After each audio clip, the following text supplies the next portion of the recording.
So my name is Mark Aktimachuk, and I am a performance engineer with VMware. Any folks in the room have seen me speak or another session here this week? A couple handful? Okay, we'll try to keep it interesting. It's not all a repeat. And with me I have my peer, Reza Tahari. Hi, I'm Reza Tahari. I'm a principal engineer in the performance team, a colleague of Mark's. Mark's sort of Mr. Outside and Mr. Inside. Think of it that way. He doesn't do himself justice here. He's one of my mentors. He's one of the ones that teaches some things. So as we kind of go through here, our agenda today is kind of a baseline around performance best practices. And then we're going to talk through a couple of different scenarios, and I'm going to keep warming you up here. And we get further and further along until Reza takes it away. He's going to own this hyper-threading section here. And so I hope to soften up your brains as you get there because it's going to be advanced. Okay, right? Who here wants to learn something? Who wants to go deep? Okay, good. That's what we're doing. Okay, but we got to do a few exercises to get going first. So let's start. The baseline. Who here has seen the Performance Best Practice Guide? Good. I love that. Awesome. Who's got it next to their nightstand? Read it at night? No? Okay, this is the baseline, right? This is where we should all start. We spent a ton of time over the years in release to release putting our practices in there, putting our guidance in there, putting our recommendations in there, putting the pros and cons of features in there. So we could end the talk there and say, okay, there you go, there's best practices, but we're not going to. We're going to go deeper. And so like I said, just to exercise everybody here and get everybody warmed up, here are kind of some of the common best practices I wanted to give a shout out to. So out of everything, these are the things that keep me up at night during the week. I'm answering all the time. So I'm hoping you guys will hear them, take them away, and pay it forward and learn something too. So around here, use the most current set of releases. Okay, so we continue to innovate on the platform, version to version. We all don't like doing upgrades, I get it. But if you want the best performance, you got to go to the latest rev of VM tools, of virtual hardware, of the vSphere platform, of the VCSA. Know that there are performance differences between them. So again, not selling the upgrade, but don't expect a 5.5 platform to perform the same way. And then on top of that, the hardware. All hardware is not created equal. Go buy some real stuff. Stuff from 5 years ago isn't going to be a rockstar platform today. Right? Readily obvious, but you'd be surprised how often those combinations don't come together. Okay, refer to the existing documentation. Besides the PP guide, we categorize applications. We have database practices. We have low latency or latency sensitive application practices. We have that type of documentation that should be another stepping stone for you to look at to understand if there's specific configurations or tunables you might need for best practices. Right size. You guys have heard me say that. You'll hear me say it a couple more times. Gone are the days of the big WAG where we try to build a VM that'll last us 5 years. We can add resources. Oversizing VMs causes waste, can cause harm. So let's be careful with how we're doing that. Evaluate your power management policy. I'm going to quickly skip over that because we're going to talk about it in a bit more depth here. And resource management. Here, who here uses resource pools, shares, limits, normals, a few hands? How many of those cause pain out there for you folks? Probably a little bit. Here's an acid test. Unless you are changing share counts on a per VM basis every time you change the population, you should not be using resource pools. Let that soak in for a second here. So I'm basically an advocate of not using that stuff because we think the schedulers are highly intelligent. And when you hand string them and you force them into a configuration, you're often doing yourself more harm. Hyperthreading. We're going to skip over this one. Reza's going to take that away, leave it on. We hear some competitive stuff out there about turning it off. Please don't do that. Using DRS to manage contention, right? It's a great asset in order to move things around to mitigate contention. Monitoring oversubscription ratios. I put a ratio up here because I wanted to call out don't do that. We shouldn't be measuring pCPU to vCPU anymore. We should be measuring contention. That's what we're interested in. Using the paravirtualized drivers. That's a good thing. Disabling interrupt coalescing. This is a trade-off of cost versus performance. I kind of throw this out there because this switch, when we disable interrupt coalescing, we often get a little bit of a performance improvement. And in today's world where compute is, there's a plethora of it, this is a good setting to change by default. Right, storage design, here kind of harping on the fact you should be able to draw a picture end to end. And you have to know what the workloads are. So does every administrator in the room know what's in every VM they have? No. but you can't be ignorant of what's in there. If you're troubleshooting a performance problem, you need to know what that workload is. You need to know whose dependencies are. Your responsibility to ask that question now too. And when we're troubleshooting performance, we're moving to an application level KPI. So as I round out this list here, we need to speak the vocabulary of the application. That's how we troubleshoot. Because if they're worried about transactions per second, we can move dials if we need to help them with their transactions per second. Do not suck the applications people into your world of virtual resource consumption and co-stop and ready time. That hurts everybody. Instead, manage your world and talk their vocabulary. That's how you're going to be a successful performance troubleshooter. And apples to oranges, right? Difficult comparison to do. Everybody tries to do that. So, sidestep that, be aware of that where you can. So besides selecting the right things and configuring it correctly, here are a couple more key best practices. Here's what I kind of look to in the monitoring realm. In the compute area, I'm worried about contention. So those are some ideas. And again, interface, counters of choice, that's what's important to look at. Memory, I worry about oversubscription, because that starts to do things like large page breakdown to small. That kind of model will affect performance. In the storage, I'm worried about service time. I don't care about IOPS. I don't care about bandwidth. I care about how fast that I/O is serviced. That's what we keep our eye on. And in the network, there's generally a lot of health and throughput. If we keep our eyes on those generally, that's going to help us keep our environments in check and show us where we need to go look. Okay, so there's kind of the warm-up activity. Here's some documentation. Go get some more details around that if you need. Go grab the slides after, grab those links. I see everybody quickly snapping away. They will be available after too. Okay, so vNUMA. Who here has some confusion in their mind as to vNUMA? What it does, how it works, how I should configure it? Oh, come on, you're all lying. I know you're all going to vNUMA sessions. I know I do. So here's kind of a troubleshooting scenario. You have conflicting information. You're looking at the ESX top and you're seeing, maybe the locality is not perfect. Incidentally, that screenshot shows good NUMA locality. And you pull up a in-guest configuration here and you say, well, look at my core info or my NUMA CTL and what's this all mean to me? What's going on? What do I have to get right? So I stop here because this is a daily problem for me. So I want to spend a moment on it to help folks out here. So there's some guidance in the past that when you create a VM, you should create it as wide as possible. So if I wanted to create a 16-weave AM, I should make it 16 sockets by 1 cores per socket. That was the guidance. It was a set of guidance I put out there, incidentally. And it kind of got away from everybody. So back in the day, that didn't matter as much, and it made sure vNUMA presentation was correct. Nowadays, that's not the case. We made some changes between vSphere 6 and 6.5 that if we follow that guidance, again, the configurations won't be perfect. So what I went and did is I went and created a new set of rules. And I vetted it by a whole bunch of engineers, and I'm not sure if one of them, Richard's in the room here, who helped me out with it. Anyways, we kind of did like the little cage match. We went in there, we argued about wording, the order of them, stuff like that. And so they're on the next slide here, but I want to talk through them in part of this example. So we'll come back to that. I'll leave that up for people to get a screenshot. So you should not be leaving your configuration wide.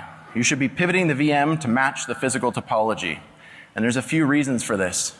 We want to get vNUMA presentation right. So we want green line configurations up there. We also want to make sure that we present sockets and cores correctly to the guest operating systems, to Windows and Linux, because their scheduling behavior changes based off of what it sees for cores, sockets, and vNUMA. Right? Applications now, SQL being a good example of that, change their behavior based off of what Windows or Linux could report up as well. So we need to get these constructs right. So let's give you an example. I'm running a box up here, 2 sockets, 10 cores each, 40 logical processors. I want to build an 8 vCPU VM. I should make him 1 by 8. That is the right presentation. 1 vSocket times 8 cores per socket. And that gets vNUMA right. Okay, what about, let's throw a harder one out there, 12. What should we do at 12? Well, we've tipped out of that physical socket size now, so we want to do an even divisor. So it should be 2 by 6. That's going to give you the right presentation, the right number of vNUMA nodes. So the rules are kind of pretty simple as we go here. What about 13, Mark? The interface will let me do 13. Should I do 1 by 13? Anybody? Show of hands. Anybody brave enough? No, please don't do that. It'll let you, and we're working on that. I'm chasing those guys down to see if we can fix the interface. But I call that suboptimal. It'll actually work, but you're not going to get your best performance out of it. So while it's not a red line, it's a yellow line. So the next question is, should I go back and retrofit things? For business critical tier 1 applications, yes, you should. That will be important to get that presentation right, get that performance out of there. So again, kind of a summary of some of the rules there. The last one I'm going to highlight here too is don't create a VM larger than the P core count in a host. Right? So in that last example here, we had 20 P cores, 40 logical threads. I know we'll let you create a 40-way VM on that box, but we shouldn't do that.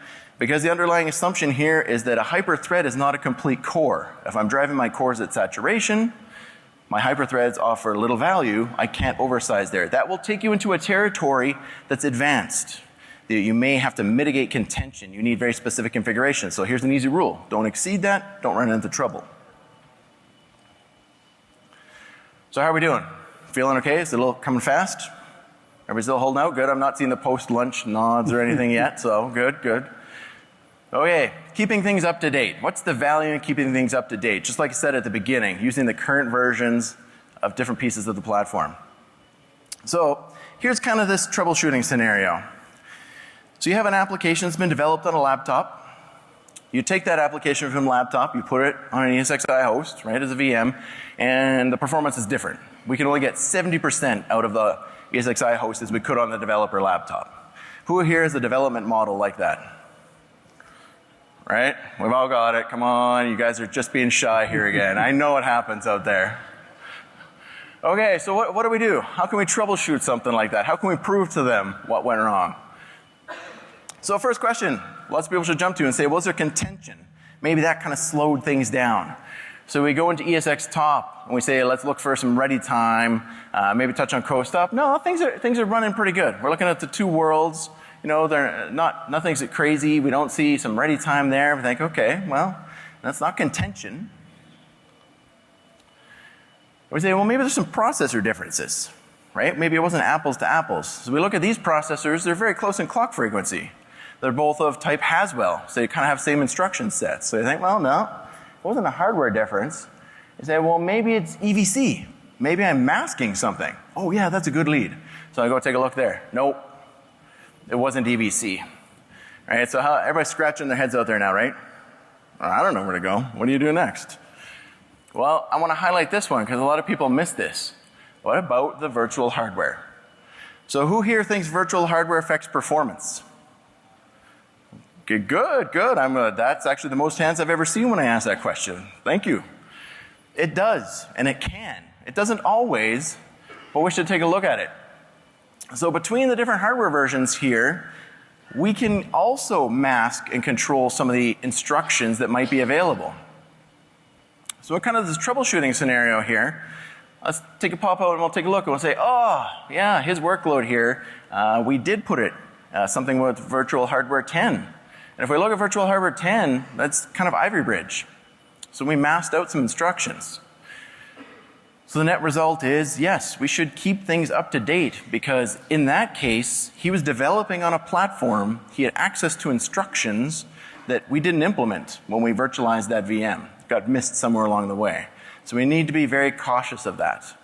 So here's the value in keeping things up to date, right? Remember, common best practice, fixes in drivers, enhancements in hardware versions. Perfect example. And again, just to highlight some of that, there were, what did I put down here? 38 changes when we went to Virtual Hardware 11. And some of them are pretty subtle. And we don't publish a great list of these anywhere. We're bad at some of that documentation. If you call me, I can probably find some of it. It was one of our engineers that dug this up, in fact, ourselves here. But again, I wanted to show the value. These are kind of the things that change hardware version. So it's not just about scalability, the number of vCPUs you can support. Okay, so power management. Who here has some confusion around power management? Right? Oh, again, lots of shy folks. A couple of hands. Well, I'll answer the three that put their hands up anyways here. So power management. Here's this scenario. I have an application, and I keep doing some performance tests on it. And I'm a benchmarker, so I have a good methodology. I have the same test. I'm using the same data. And every time I do a run through here, the results vary. I can't quite figure out what's going on. Could power management be affecting the performance of these runs all the time? So let's take a look. So what is power management, first of all? So power management is the ability to clock down and save power on specific cores within a package so that it can be redirected elsewhere. So the idea here is that turbo value you get, we can turbo boost certain cores at the cost of frequency scaling others. So it sounds like a pretty cool concept. Of course we'd want to do that. And the deeper in sleep we can put some of those other cores, the more turbo we can get. So we all have to stay within a thermal profile here, right? So there's a physics limitation that VMware doesn't control. This is the processor, right? So we can request and push down some of those C states. And again, that's why people get turbo boost. So in that scenario, certainly looking like power management could play a role. So where can I see it? We're going to see if power management is having an effect here. So let's jump into ESX top. So new in 6.5, we have a column here called AM perf, percent AM perf. This is the best and easiest way, in fact, probably the only way a lot of folks will readily be able to check and see if there's an effect. And so by looking at this column, this is the ratio of a native frequency versus what it was actually running at. So here we can see there was a turbo boost because it was over 100.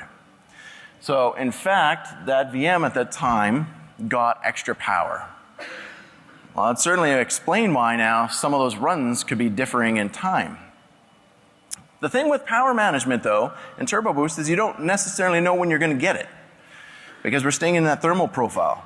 We don't know what the other cores are doing in the socket. We don't know at that current state.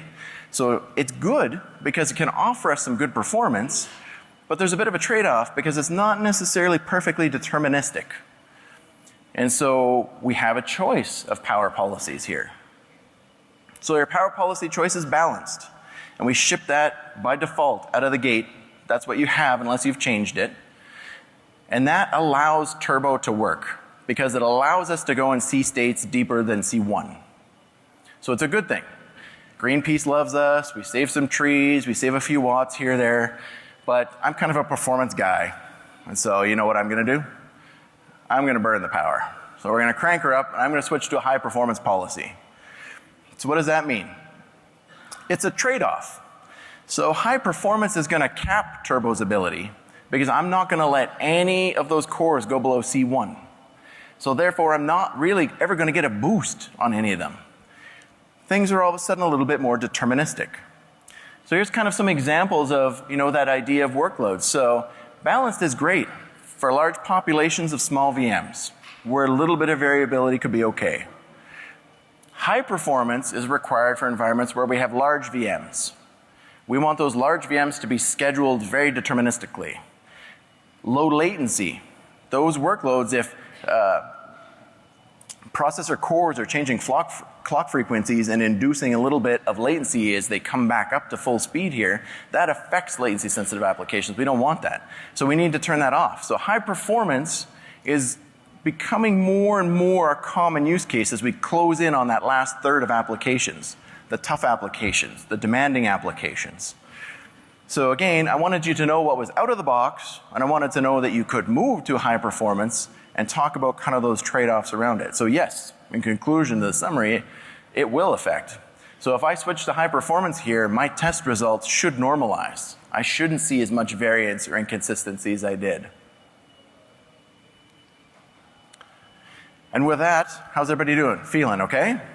Drinking from the hose here? Okay, get ready for have your mind bent.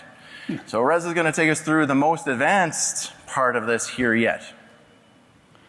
Permission to dive deep, Captain? Absolutely, let's do it. It's actually, it's not going to be that bad. Okay.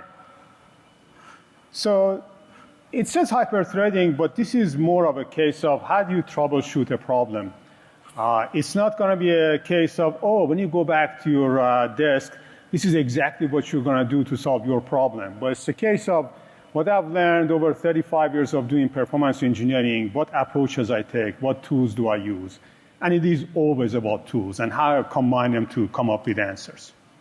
So the contrived case that we have made up for you, and I apologize for using this, I hope it's useful, this laser light, is I have a workload, I ran it yesterday, it took 9-10 minutes to run, today it takes twice as long. Why? We're going to analyze the problem, we're going to use some tools to get some more data and dig deeper, and then share some lessons learned. So problem definition, what is the workload? So I have simplified it for you. I have a VM with 36 vCPUs. These days, that doesn't scare us anymore. 36 vCPUs, yeah, it's commonplace. The workload I'm running is a CPU-only workload. Admittedly, it is too simple. It's compute-only. There is no I/O. We actually started with a database workload, multiple VMs, lots of I/O, but it didn't have as crisp demonstration as you can see here. It's a lot easier to see things so with this simpler CPU-only workload. The hardware is Broadwell EP, a 2-socket server. So there is going to be some numbers here that are going to get repeated throughout this talk. The clock rate is 2.3 gigahertz. That's the nominal. The turbo is up to 2.8. Now, if you go and look on the Wikipedia page for this processor, it says that the turbo can go up to 3.6 gigahertz. And this goes back to what Mark was saying earlier. That's if you have only one of the cores active. If the other ones aren't taking any power, that one core goes 3.6 gigs. Well, that's not how I operate. I don't leave cores idle. That's not what the performance guy does. So I'm using all the cores. And when you're using all of them, you get 2.8 gigahertz. And that ratio, 2.8 to 2.3, you're going to see it again in this talk. The 20% improvement we get from turbo. And these are 18-core processors, so we have a total of 38 cores and 72 hyperthreads. You're going to see those numbers again. And tools, my country for a tool. You know, that's what I live and die by. We're going to use the standard Linux tools. We're going to use ESXtop.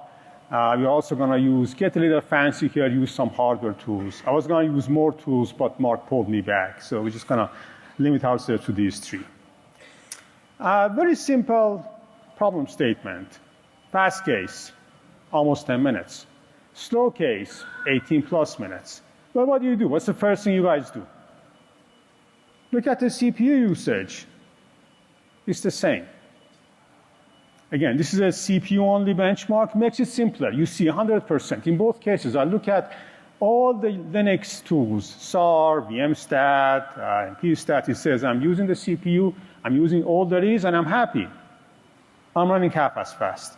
And I look at all the other tools, making sure there is no I/O differences, nothing. I'm just running half as fast. Or it looks like the guest thinks I'm running just as fast, but it takes me twice as long. So we want to know, why did performance drop by half? And also, again, tools. Can I take the bunch of tools and reconcile them and come up with a consistent story and root cause this problem? So we go to every vAdmin's favorite tool, ESXtop. Okay, so let's look at the good case. By the way, can you guys see these numbers in the back, I hope? So let's see what we have here. So my VM has about 3,600% run. 36 virtual CPUs. I'm running full out. I'm getting 3,600% run. Great, that's awesome. And I'm looking at my 36 cores here. They're almost fully saturated, 100%. Makes sense. And percent used is something that we give you, that in this case, without hyperthreading, tells you how much of a turbo boost we are getting. So we are getting 121% in average. That's your turbo boost. Okay? Everything looks good. That was the good case. The bad case, wait, there is a second VM running. Looks like my friend Mark here dumped his VM on my machine. And is this the beginning of the Canadian invasion when you guys come down and take over our servers? It's always blame Canada. Yeah, it is. It must be. That's really rude. You're taking half my cycles. right? That the sum of the two VMs are getting the 3600% runtime that the server has to give. But each of them gets half. That's why my performance is half. And then a couple of other things here. I think most of you are familiar with %ready, %code stop.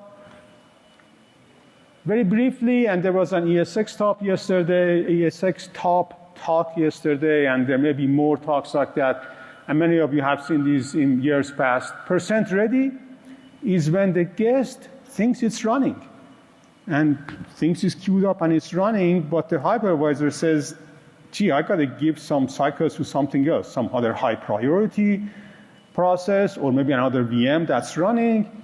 So the guest thinks it's running, but it's not. So the guest's counter keeps running. Cold stop, similar. When you have 36 vCPUs, at some point the hypervisor might say, gee, I can run about 10 of them, but not all of them. And if I run those 10, if they're holding a lock or a latch, and or one of the vCPUs that has been put to sleep is holding a lock, one of the other vCPUs may be spinning on it needlessly, it's probably best not to run the whole VM at all. And if you sum up these two columns, you get back the 1800% or so that the guest thinks it's running, but it's not. And that's how the guest tools were fooled. They thought that they were running 100% CPU. They were getting half, and they were not getting half the time that they thought they were. Okay, so that explains why my performance went down by half, why I lost half of my performance. So how do we fix that? Well, how about more CPUs, right? We need more hardware resources if we're out of hardware. So hyper-threading, that's what's going to fix the problem. A very quick overview of hyper-threading. You have 2 hyper-threads in the Intel case per CPU. And what they do is that they increase the logic a little bit with about 5% additional logic. You get more performance. You get different numbers. In a previous life on Itanium with Oracle, I saw close to 40%. Depending on your workload, which processor you're running, it's somewhere between 10 and 40, right? Intel, I think, usually says 25%. And most of this is as follows. This is very stylized, fictionalized account of what happens. Let's assume you have 2 workloads, the black and the green. And these are 4 processing units. These are 4 microcode execution units in the processor. And the white squares or rectangles are when it's idle. It can't run. You can do as many as 4 in parallel, but most of the time you're waiting for memory. You're waiting for cache. And you're not running. With hyper-threading, you can actually use some of those idle slots in the execution unit. And as a result, you get more work done. So most of the benefit you get from hyper-threading is from covering memory weights. And Intel has actually done a bit more with the latest processors, so they have a little bit more duplication of functions, so you do get a little bit more than just covering the memory weight. Okay, so we're going to do hyper-threading. Let's first look at the 1 VM case. I want to simplify this, just 1 VM. Let's see what happens to ESX top. Okay, so this is 1 VM, and in the without hyper-threading case, I had 36 pCPUs going full out. In this case, I only have 36 vCPUs, but I have 72 hyperthreads. I have 72 physical. So half of them are fully utilized, half are idle. The average is 50%, right? And we have one more metric here added when hyperthreading is enabled. So now with hyperthreading, we have pCPU used, pCPU util and core util. Who gets confused by all this? You're not alone. I'm serious. I sometimes have to go back to my cheat sheet to remember, okay, no, this is what this one does. So what we try to do here is this. The core, there is only one core. There are two hyperthreads, but there is only one core. You don't get two of it. So we try to give you a measure of, in this case, you have two hyperthreads, 0 and 1. They're running off the same core. So in this case, one of them is fully saturated 100%, the other one is 0%. But the core is 100%, right? That one hyperthread manages to use everything that the core has.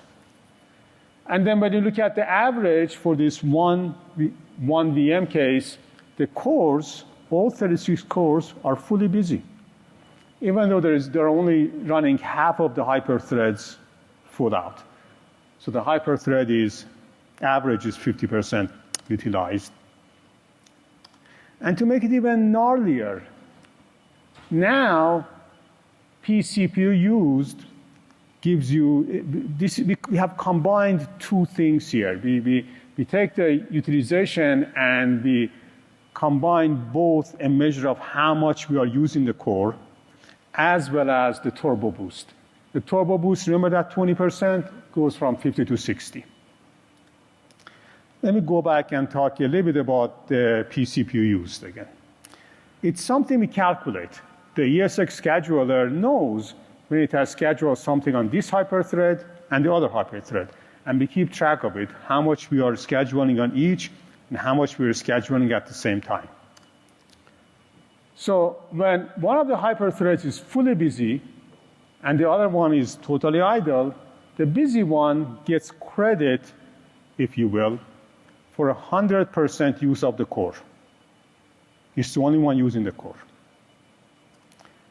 If both are going all out, each of them gets credit for 50%. There is only one core. Between the two of them, they can't use more than one. So they each get credit for half. And in this case, we have a couple of idle periods. Some period they're both busy. Some period only one is busy. Some period only the other one is busy. You do the math. We get 25% for one, 55% for the other. The point is that the average between the two hyperthreads cannot go over 50%, or the sum cannot go over 100. There's only one core. And this is the part that makes it a bit more confusing. Then you adjust this up for turbo or down for frequency scaling. So in our case, that average can't go over 61%. Have I lost anybody yet? Probably half the room. All right. So coming back to this, hyperthreading with two VMs, my VM and Mark's VM at the same time. So you can see that my cores are full out, 99%. My hyperthreads are full out, also 99%, because I have two VMs, each of them 36 virtual CPUs. I have a total of 72 hyperthreads available. ESX schedules vCPU on every one of them. They go full out. 99% core util, 99% pCPU util, 60% pCPU used. There is only one core, right, per two hyperthreads. So the average would be 50%. Turbo boost brings it up to 60. All right. So that's nice. And but my performance only went up by 16%. If I look at the time it took to run this, it only improved by 16%. Now you say, we're getting each other's way. You know, Mark is tripping me again. No, poor guy is innocent this time. I'm getting my 3600% runtime, so does he. We have 72 physical resources, physical hyperthreads, 72 vCPUs. Each of them gets a hyperthread, goes balls out, and gets his 3600% runtime. So that wasn't the problem. Compared to the earlier case, no hyperthreading, it was only about 1800%.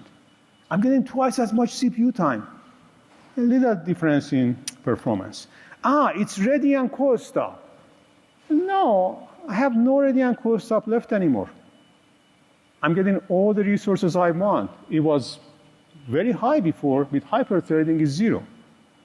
I'm only getting only 16%.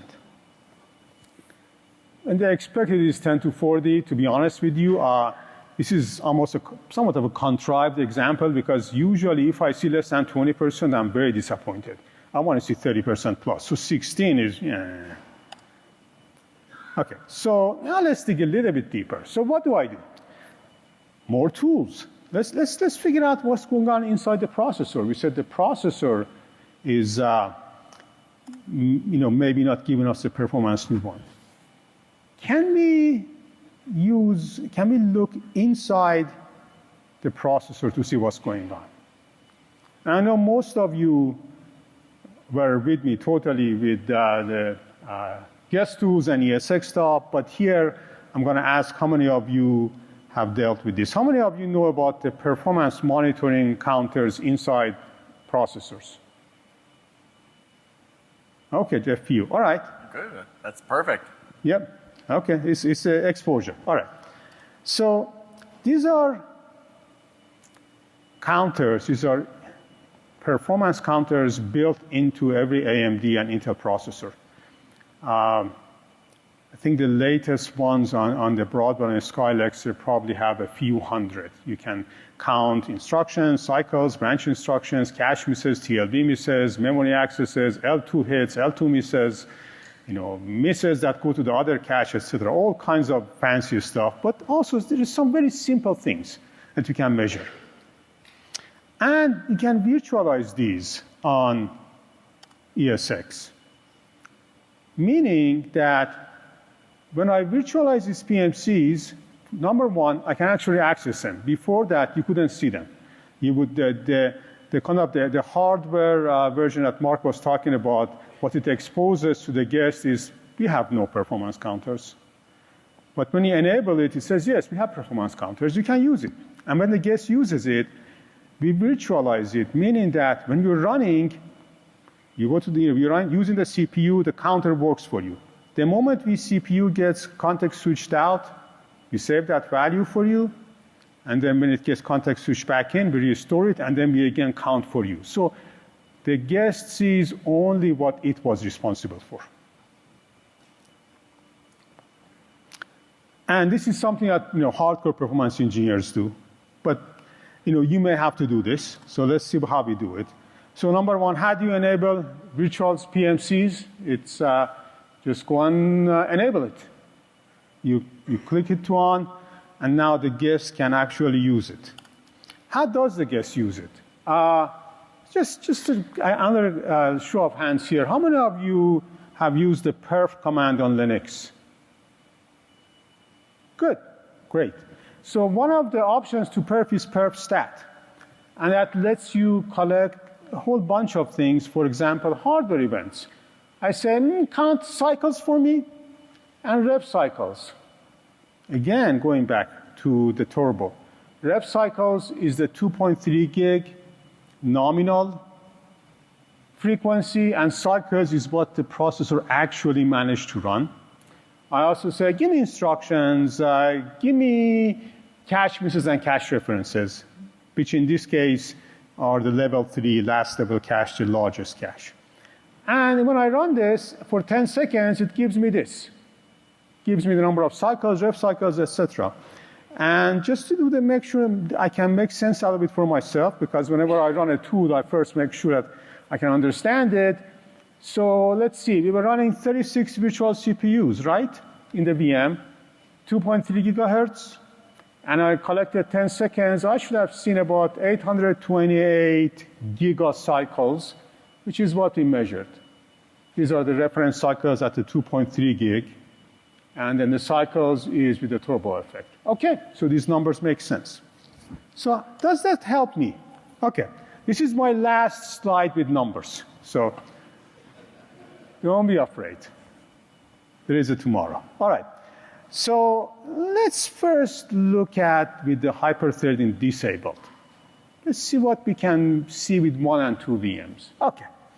So with one VM, I see a given performance. With two, a few % higher. Same performance, what we talked about. For both VMs, right? When I add up the performance of the two VMs, it's the same. Each VM is getting half the time. The pCPU is 100%, used is the same. We don't have a core util, there is no hyperthreading, so ESX shows the same stats. When I look at them, when I run perf stats inside the guest, each guest says, I got half as many cycles. With only one guest running, that one guest, my guest, got 2.7 giga cycles. The turbo boost, 2.7 per second. When Mark got in the way, I got 1.4 and he got 1.4. We got half as many cycles and half as many instructions. But what's interesting here is that instructions per cycle, a measure of how efficiently the processor was running, stayed the same. It didn't run any less efficiently. I just got half as many cycles. But when I got my cycles, it ran just as efficiently as when I was the only one running. Cool. Now, let's go to hyperthreading on and two VMs. Yeah, I get slightly better throughput, right? And these ESX top counters we went over before, cool. So each VM is now getting its own 2.8 gigahertz. One hyperthread, the other hyperthread, they each run at their same clock rate. They don't give you the full performance of a core, each of them, but you get the clock cycles. The number of instructions is half, almost. And look at my efficiency. It dropped. I'm getting the cycles, but it takes me a long time to run those instructions. And if you go a little deeper, you look at the number of cache accesses, it went up. The cache misses more than doubled. We have one cache between the two of us. He's getting in my way. It's not just that, I'm getting my cycles, but he is polluting the cache for me. Right? Two workloads trying to shoehorn them into the same cache, and the number of stalls, again, that's a measure of how much I'm losing and not running instructions, it doubles. So we are interfering with each other. Hyperthreading is helping. I'm getting all my cycles. I'm getting some performance boost, but not enough because we are in each other's way. OK, so I know, sorry. OK, but the point is that VMs interfere with each other. OK, and not just in CPU. As I said, the earlier workload I was going to show for you, you could see I/O latency, cache hit rate, memory, etc. So if you overload and overcommit a server with more than it can offer, then you have interfering VMs. Hyperthreading does give you a boost. The example I gave was on the low side. It's usually 20, 30%, maybe more. And you got to use tools. If you want to do performance analysis, you got to rely on tools. You can't do it just with a ruler and a pencil. And don't oversubscribe more than what you have. Now, my last slide, I want to make sure you didn't hear what I didn't say. So don't go back and say, Reza said, don't overcommit. Okay.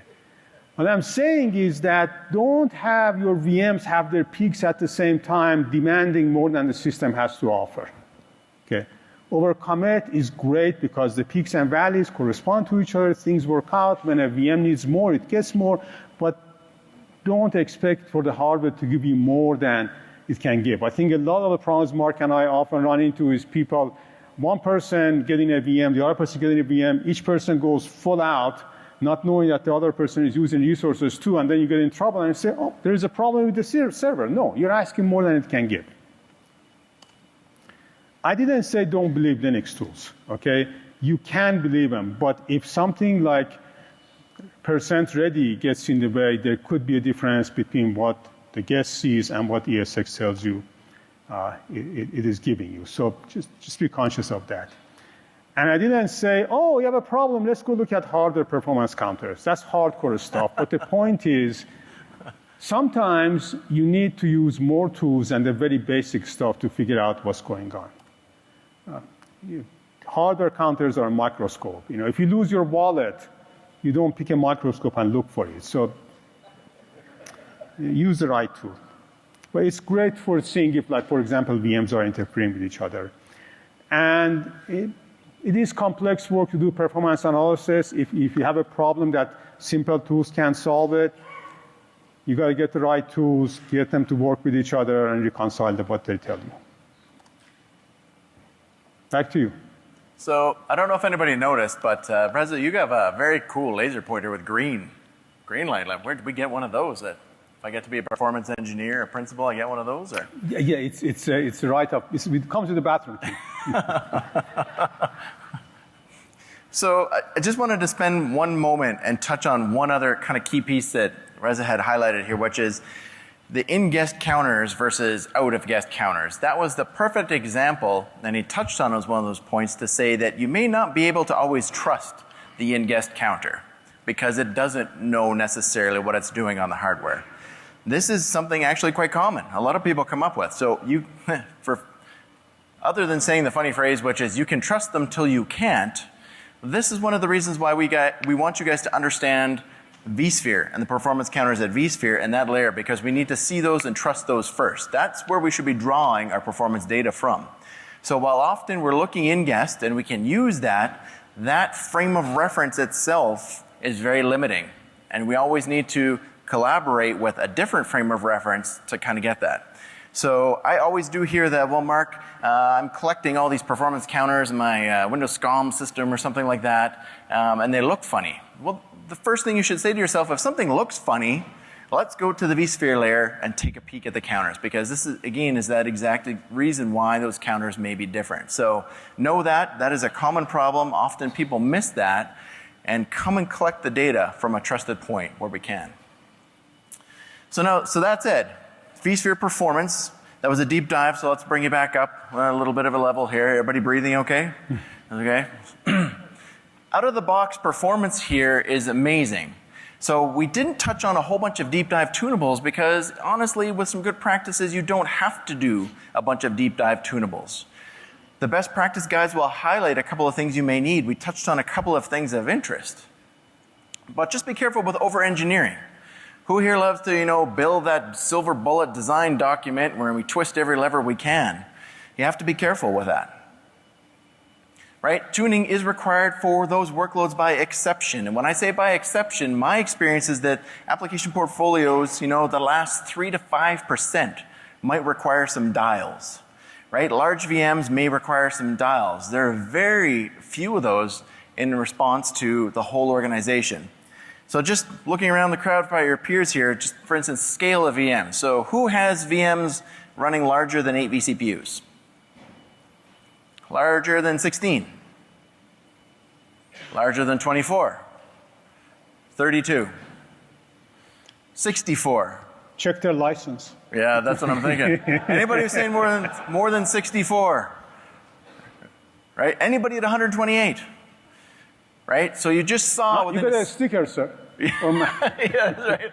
The last big hand back there. Come find me after. No, and what I'm trying to highlight here is that, again, we talk about squeezing the last few percent out. We want to educate you on a couple of those practices. That's good to have, but again, be confident that you don't need that for a large portion of the environment. And, performance is kind of that onion. Unfortunately, when you have that problem, you start to kind of cry. And you peel back another layer and you think, oh, I start to cry harder. And by the time you get to hardware counters, you can't even see straight anymore. And you're going like, but to get to the root of it, sometimes that's the pain we kind of have to go through. And it's not pain, it's exciting. I quite enjoy that. I know Rez is smiling away at his desk working all the time. Mark, look what I found. So with that, here are a couple of links to, again, the performance community. We'd love to see you guys join that and kind of talk to that. There's a few other sessions here with some amazing information. So in this Extreme Performance series, these are performance engineers that are coming out. These aren't the marketeers, they're not the marketecture guys. These are the guys doing it and touching it, like Reza as well. So jump into some of these because they'll be good, they'll be deep dives. We have performance labs. So we touched on a few of the tools here. ESX Top. We didn't talk about any of the benchmark tools, but if you go to the hands-on labs, you can actually go through guided steps on how to use these tools, get familiar with them. In fact, go in and touch them right now, right? You're probably excited to say, Mark, I gotta get an ESX Top. I want to look at that AM perf column you're showing off there. Good. Go touch the hands-on labs to get that. And these will be available 24/7 after VMworld Europe, so you'll be able to get them from home as well too. Now this performance survey here is not the survey about how Reza and I did. We ask you to fill that one out. Let us know, good, bad, or otherwise. This one is interesting because we're always curious about you in the audience, whether or not you think vSphere can support your most critical applications, that it is performant, that it is better than the competitors. And if you don't think that, we want to know that and hear why. So hit vmware.com/go/perf or scan the QR code with a little Melvin in there and give us your opinion. This data goes right to the performance engineering team. So we know you suffer from survey fatigue out there. We think this is valuable. Take a couple of minutes. We totally appreciate that. And with that, we want to thank you for your time today. Again, we're going to take a couple of questions. We wanted to save a few minutes for some questions, so do that. And out of respect, we'd love to take those. But if you guys want some stickers or things like that, come up to the front here. We'd love to talk to you. Grab one of those. And so for the last moment here, does anybody have any questions? We'll line up at the mic. Please come to the mic. Can you come to the mic, sir? Thank you. Yeah. While you're walking up to the mic, let me remind you that when you fill out the survey, you can give me 5 stars. You can give Mark 4. That counts as 5 Canadian. No, wait. wait a second. Turbo boost. I want 6. Turbo. Thank you very much, everybody. Yeah, Question? A question. Yeah. How about the mic on? Is the mic on?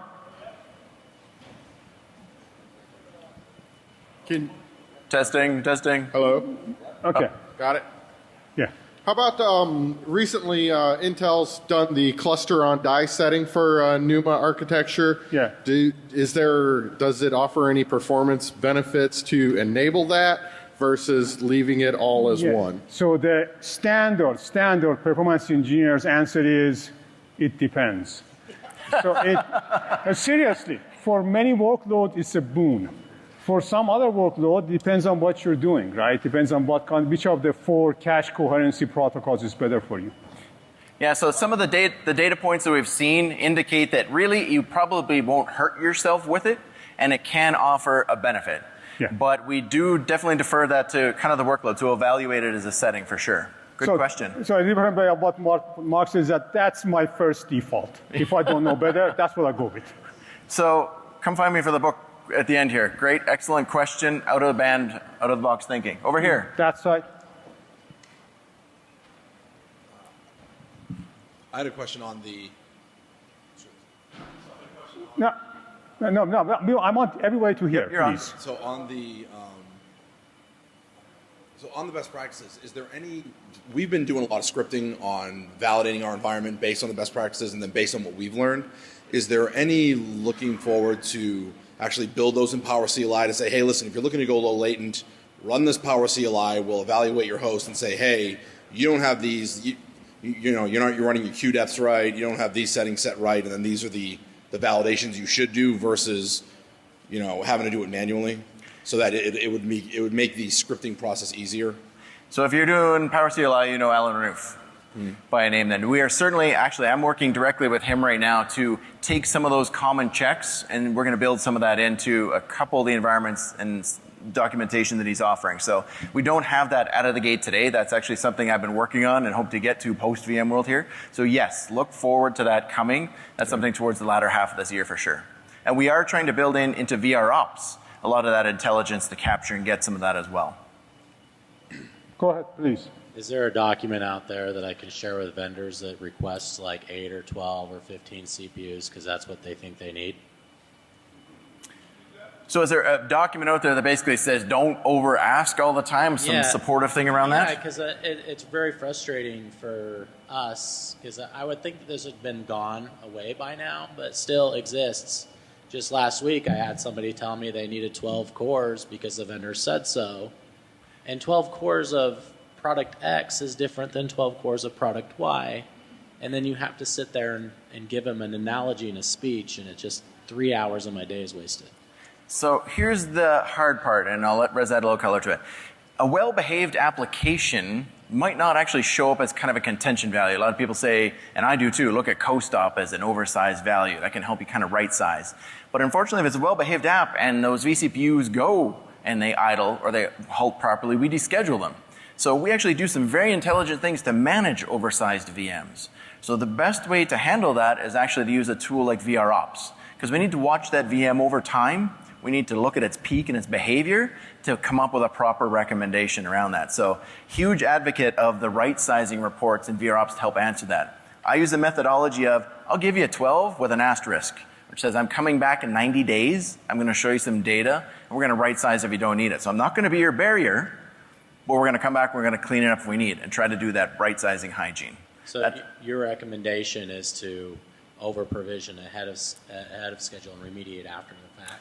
For those that don't step up to the plate and work with you initially, yes. Okay. Rather than the blind cage match where everybody comes out bloody, let's do the responsible thing and say, hey, we got some intelligent technology. I'm going to let you run it. And if we prove otherwise, you're going to come back to the table and work with me. That is the most effective way we've had, in, especially working with leadership. Leadership loves that idea. Good, they're not in my way, and if you show me data, works well. So there's a great support model for that typically. Thank you. You bet.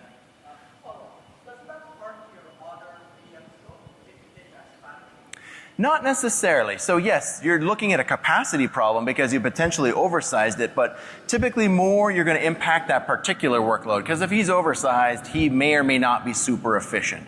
He may be impacting his peer group around you a little bit. Yes, that's a little bit of the risk, but honestly, people are probably doing that on some scale already today. So it's kind of that notion of I pick my fight in that direction, and if it was a 128-way ask instead of 12, I might push a little harder initially, right? You know, so depending on the level of reasonable ask, the reasonable force response. Question? Just a quick question. With like a database, how sometimes it'll come up and try to grab as much memory as the DBA's told it to. Does that fool VROps, or will it be able to understand what's really in play versus what it's grabbed? So memory is interesting because we can only tell what the VM has touched. We can't actually tell inside the guest OS what's on the free list, allocated, buffer cache, things like that. So VROps is looking at how much memory things have touched over time and making some good guesses. And latest versions of VROps allow us to plumb some of that back through the VM tools. We're actually looking at swap, and we're looking at the memory list in there. So it's getting more intelligent. It's not application level intelligent, but VROps can make a more reasonable assessment than without that looking at active memory. Nobody here uses active memory anymore, right? That's a bad right sizing counter.